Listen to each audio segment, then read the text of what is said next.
بسم اللہ الرحمن الرحیم۔ ہمارے نبی حضرت محمد صلی اللہ علیہ وسلم خانہ کعبہ پر حملے کے چند دن بعد پیدا ہوئے۔ آپ جس مکان میں پیدا ہوئے وہ صفا پہاڑی کے قریب تھا۔ حضرت کعب ابا رضی اللہ تعالیٰ عنہ روایت کرتے ہیں کہ میں نے تورات میں پڑھا تھا کہ رسول اللہ صلی اللہ علیہ وسلم کی پیدائش مکہ میں ہوگی۔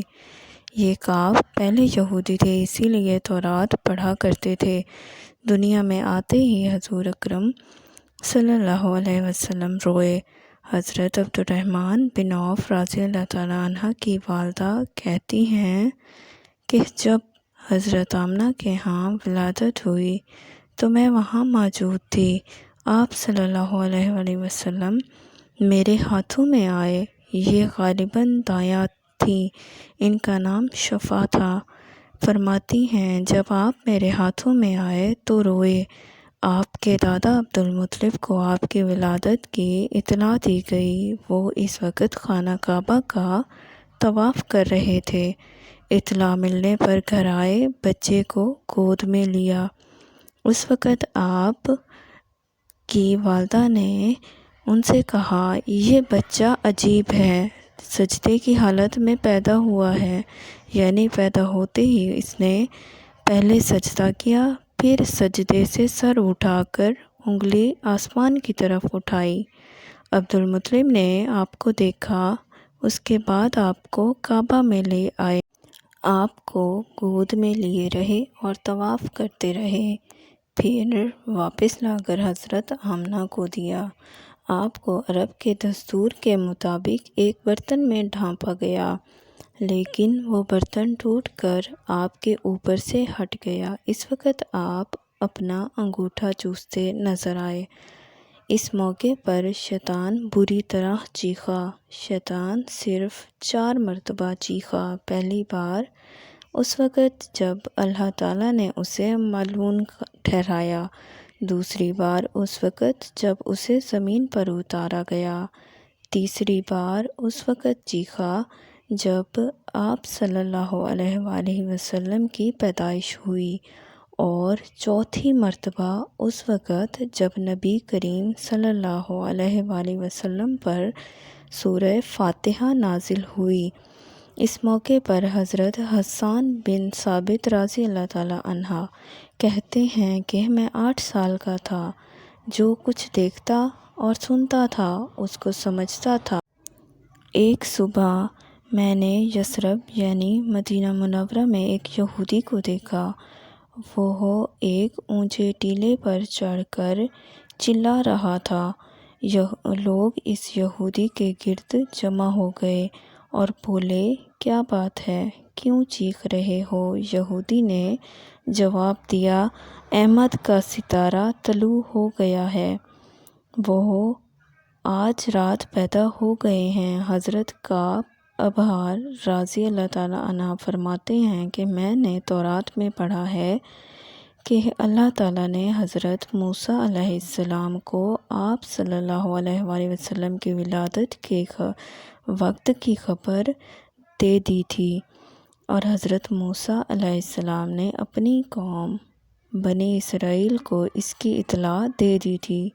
اس سلسلے میں انہوں نے فرمایا تھا تمہارے نزدیک جو مشہور چمکدار ستارہ ہے، جب وہ حرکت میں آئے گا تو وہی وقت رسول اللہ صلی اللہ علیہ وسلم کی پیدائش کا ہوگا۔ یہ خبر بنی اسرائیل کے علماء ایک دوسرے کو دیتے چلے آئے تھے، اور اس طرح بنی اسرائیل کو بھی آپ صلی اللہ علیہ وآلہ وسلم کی ولادت کا وقت یعنی اس کی علامت معلوم تھی۔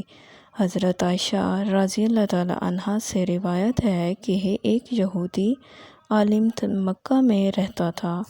وہ رات آئی جس میں آپ صلی اللہ علیہ وسلم پیدا ہوئے، تو وہ قریش کی ایک مجلس میں بیٹھا تھا۔ اس نے کہا کیا تمہارے ہاں کوئی بچہ پیدا ہوا ہے؟ لوگوں نے کہا ہمیں تو معلوم نہیں۔ اس پر اس یہودی نے کہا میں جو کچھ کہتا ہوں اسے اچھی طرح سن لو، آج اس امت کا آخری نبی پیدا ہو گیا ہے، اور قریش کے لوگوں وہ تم میں سے ہے، یعنی وہ قریشی ہے۔ اس کے کندھے کے پاس ایک علامت ہے، یعنی مہر نبوت۔ اس میں بہت زیادہ بال ہیں، یعنی گھنے بال ہیں، اور یہ نبوت کا نشان ہے، نبوت کی دلیل ہے۔ اس بچے کی ایک علامت یہ ہے کہ وہ 2 رات تک دودھ نہیں پیے گا۔ ان باتوں کا ذکر اس کی نبوت کی علامت کے طور پر پرانی کتب میں موجود ہے۔ یہودی عالم نے جب یہ باتیں بتائیں تو لوگ وہاں سے اٹھ گئے۔ انہیں یہودی کی باتیں سن کر بہت حیرت ہوئی تھی۔ جب وہ لوگ اپنے گھر میں پہنچے تو ان میں سے ہر ایک نے اس کی باتیں اپنے گھر کے افراد کو بتائیں۔ عورتوں کو چونکہ حضرت آمنہ کے ہاں بیٹا ہونے کی خبر ہو چکی تھی، اسی لیے انہوں نے اپنے مردوں کو بتایا، ذرا چل کر مجھے وہ بچہ دکھاؤ۔ لوگ اسے ساتھ لیے حضرت آمنہ کے گھر کے باہر آئے، ان سے بچہ دکھانے کی درخواست کی۔ آپ نے بچے کو کپڑے سے نکال کر انہیں دے دیا۔ لوگوں نے آپ کے کندھے پر سے کپڑا ہٹایا۔ یہودی کی نظر جو ہی مہر نبوت پر پڑی، وہ بے ہوش ہو گیا کر گر پڑا۔ اسے ہوش آیا تو لوگوں نے اس سے پوچھا، تمہیں کیا ہو گیا تھا؟ جواب میں اس نے کہا، میں اس غم سے بے ہوش ہو گیا تھا کہ میری قوم میں سے نبوت ختم ہو گئی، اور اے قریشیو، اللہ کی قسم، یہ بچہ تم پر زبردست غلبہ حاصل کرے گا اور اس کی شہرت مشرق سے مغرب تک پھیل جائے گی۔ ملک شام کا ایک یہودی ایس مکہ سے کچھ فاصلے پر رہتا تھا۔ وہ جب بھی کسی کام سے مکہ آتا، وہاں کے لوگوں سے ملتا تو ان سے کہتا تھا، بہت قریب کے زمانے میں تمہارے درمیان ایک بچہ پیدا ہوگا، سارا عرب اس کے راستے پر چلے گا، وہ عجم اور اس کے شہروں کا بھی مالک ہوگا۔ یہی اس کا زمانہ ہے۔ جو اس کی نبوت کے زمانے کو پائے گا اور اس کی پیروی کرے گا، وہ اپنے مقصد میں کامیاب ہوگا۔ جس خیر اور بھلائی کی وہ امید کرتا ہے، وہ اس کو حاصل ہوگی، اور جو شخص اس کی نبوت کا زمانہ پائے گا مگر اس کی مخالفت کرے گا، وہ اپنے مقصد اور آرزو میں ناکام ہوگا۔ مکہ معظمہ میں جو بھی بچہ پیدا ہوتا، وہ یہودی اس کے بارے میں تحقیق کرتا اور کہتا، ابھی وہ بچہ پیدا نہیں ہوا۔ آخر جب نبی کریم صلی اللہ علیہ وسلم اس دنیا میں تشریف لائے تو عبدالمطلب اپنے گھر سے نکل کر اس یہودی کے پاس پہنچے۔ اس کی عبادت گاہ کے دروازے پر پہنچ کر انہوں نے آواز دی، تم اس بچے کے بارے میں کیا کہتے ہو؟ اس نے انہیں دیکھا، پھر بولے، ہاں، تم ہی اس کے باپ ہو سکتے ہو۔ بے شک وہ بچہ پیدا ہو گیا ہے جس کے بارے میں نے تم لوگوں سے کہا کرتا تھا۔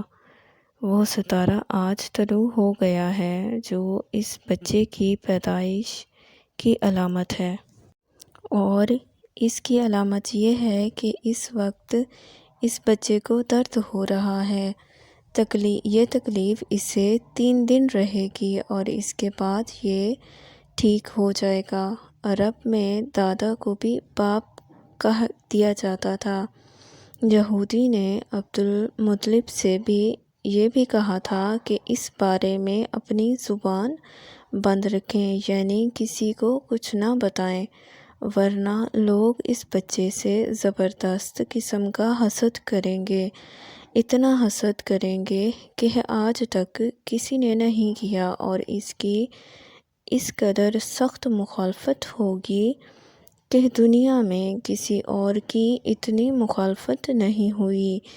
آپ کی پیدائش پر فارس کے تمام آتش گدوں کی وہ آگ بجھ گئی جس کی وہ پوجا کیا کرتے تھے اور اس کو بجھنے نہیں دیتے تھے، لیکن اس رات میں ایک ہی وقت میں تمام کے تمام آتش گدوں کی آگ آنن فانن بجھ گئی۔ آگ کے پوجنے والوں میں رونا پیٹنا مچ گیا۔ کسریٰ کو یہ تمام اطلاعات ملیں تو اس نے ایک کاہن کو بلایا۔ اس نے اپنے محل میں شگاف پڑھنے اور آتش گدوں کی آگ بجھنے کے واقعات سے اسے آگاہ کیا۔ سو یہ سب سنا کر اسے پوچھا، آخر ایسا کیوں ہو رہا ہے؟ اس نے سن کر کہا، ایک عصا والے نبی ظاہر ہوں گے جو عرب اور شام پر چھا جائیں گے، اور جو کچھ ہونے والا ہے ہو کر رہے گا۔ اس نے یہ جواب کسریٰ کو بتایا۔ اس وقت تک کسریٰ نے دوسرے کاہنوں سے بھی معلومات حاصل کر لی تھیں، چنانچہ یہ سن کر اس نے کہا، تب پھر ابھی وہ وقت آنے میں دیر ہے، یعنی ان کا غلبہ میرے بعد ہوگا۔ پیدائش کے 7ویں دن عبدالمطلب نے آپ کا عقیقہ کیا اور نام محمد رکھا۔